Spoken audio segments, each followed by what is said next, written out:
తాకట్టులో ఉన్న బంగారాన్ని విడిపించి ఆ రోజు ఆన్లైన్ రేటుకే మేము కొంటాం. Sharma gold company.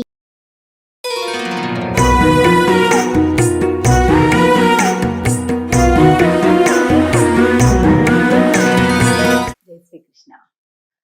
ఆండాల్ తిరువడిగలే శరణం. ఈరోజు 10వ పాసురంలోకి వచ్చేసాం. ఎంత గొప్ప గోపిక ఈరోజు. గోపిక అంటే నిద్ర మేలుకొలపబడే గోపిక.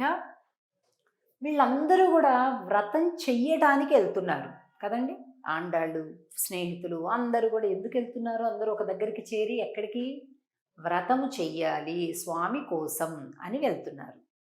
కానీ ఈ గోపిక ఉంది చూసారా, వ్రతం ఆల్రెడీ చేసేసి ఫలితం కూడా అనుభవిస్తుందా అటువంటి సీనియర్ మోస్ట్ గోపిక అన్నమాట. అలా పాడుతున్నారు చూడండి, భలే సరదాగా ఉంటుంది ఈరోజు పాసురం చూద్దాం.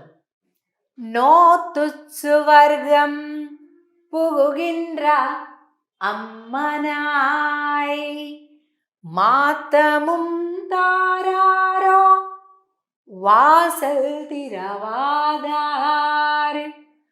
నాతత్తుజాయ్ ముడి நாராயணன் நம்மால் போத்தப்பறை தரும் புண்ணிய நாள் பண்டொரு நாள் கூத்தத்தின் வாய் வீழந்த கும்பகரணனும் தோத்தும் உனக்கே பெருந்துயில் தான் தந்தானோ ஆத்த அனந்தலுடையாய் அருங்கலமே தேத்தமாய் வந்து திரவு ఏలోరెంబావాయ్.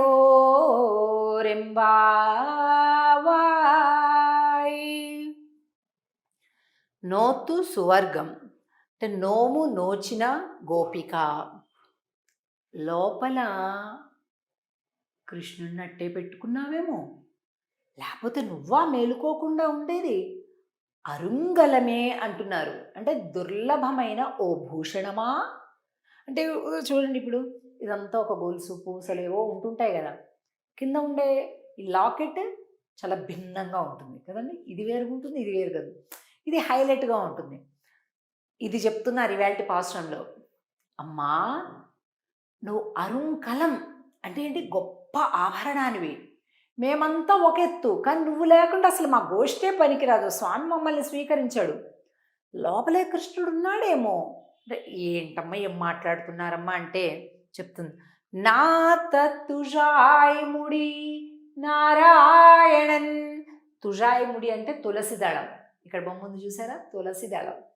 ఈ తులసి దళం మంచి పరిమళం ఇస్తుంది. లోపల కృష్ణుడు ఉన్నాడు అని మేము అంటున్నాం, లేడు అని నువ్వు అంటున్నావు, కానీ లోపల నుంచి తులసి పరిమళం వస్తుందే మాకు. ఎత్ర ఎత్ర తులసి తత్ర తత్ర కృష్ణ. ఎక్కడ తులసి ఉంటే అక్కడ కృష్ణుడు ఉంటాడు, ఎక్కడ కృష్ణుడు ఉంటే అక్కడ తులసి ఉంటుంది. కాబట్టి తులసి పరిమళం నీ లోపల గదిలోంచి ఇంట్లోంచి వస్తుంది.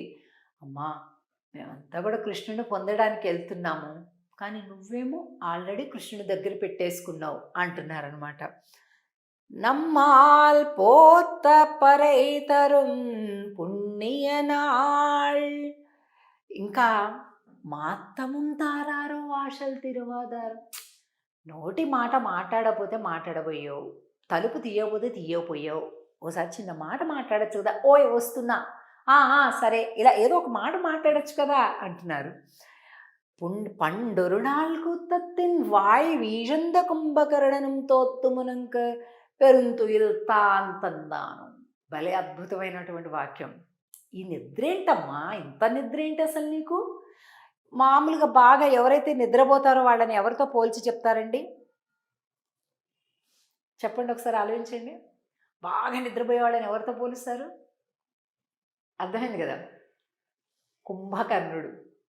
ఇలా పోల్చేస్తుంది ఆండాళ్ళ తల్లి లోపల పడుకున్న గోపికని. అమ్మా, మాకేమర్థం అవుతుందంటే, ఒకప్పుడు కుంభకర్ణుడికి నీకు ఒక కాంపిటీషన్ జరిగింది. ఏంటో కాంపిటీషన్? నిద్రలో కాంపిటీషన్. ఆ కాంపిటీషన్‌లో నువ్వున్నావే చాలా గ్రేట్. కుంభకర్ణుడు ఓడిపోయాడు. ఎందులో కాంపిటీషను? నిద్ర పోవడంలో కాంపిటీషన్. కుంభకర్ణుడిని ఓడగొట్టేశావు. నువ్వు ఇంకా పడుకుంటున్నావు. ఆయన ఓడిపోయాడు. మామూలుగా ఓడిపోయిన వాళ్ళు గెలిచిన వాళ్ళకి ఏం చేస్తారు? వాళ్ళ సంపదనంతా ఇచ్చేయాలి. ఇదే కదా నీతి.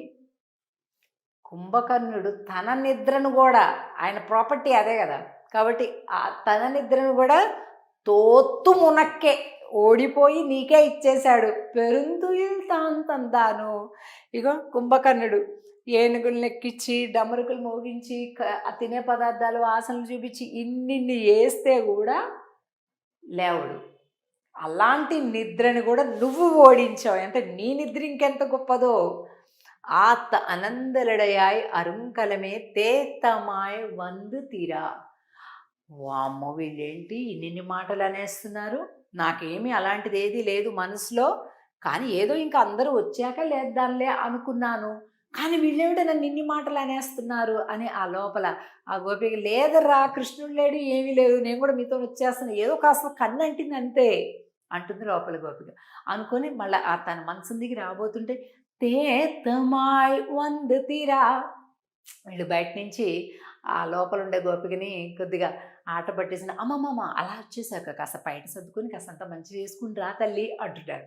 అంటే ఇట్లా కావ్యం ఒక తిరుప్పావై వేద సారాంశం, తిరుప్పావై కావ్య లక్షణాలు కలిగింది, తిరుప్పావై జీవన విధానానికి మార్గదర్శకం. ఇలా ఎన్నో రకాలైనటువంటి అద్భుత లక్షణాలు కలిగినటువంటి తిరుప్పావైలో ఈ పాశ్రంలో లోపల గోపికతోటి చాలు చాలు ఇప్పటిదాకా కృష్ణుడితోటి నీకు సరసాలు అవన్నీ మాకు తెలిసిపోయినలే, కానీ కాస్త సర్దుకోండిరా అమ్మ, కాస్త జుట్టు సరి చేసుకో, చీర సరి చేసుకో అని చెప్తున్నారనమాట. సో అలాంటి ఒక మర్మగర్భమైనటువంటి శృంగార రసం కనిపిస్తుంది ఈవేళ పాశ్రంలో. ఇక చూస్తూనే 11వ రోజు పాశ్రానికి రేపటికి చేరుకుంటాం. తప్పకుండా మరింత శ్రద్ధాసక్తులతోటి మనం ముందుకెళ్దాం. ఆండాళ్ తిరువడిగళే శరణం. జై శ్రీకృష్ణ.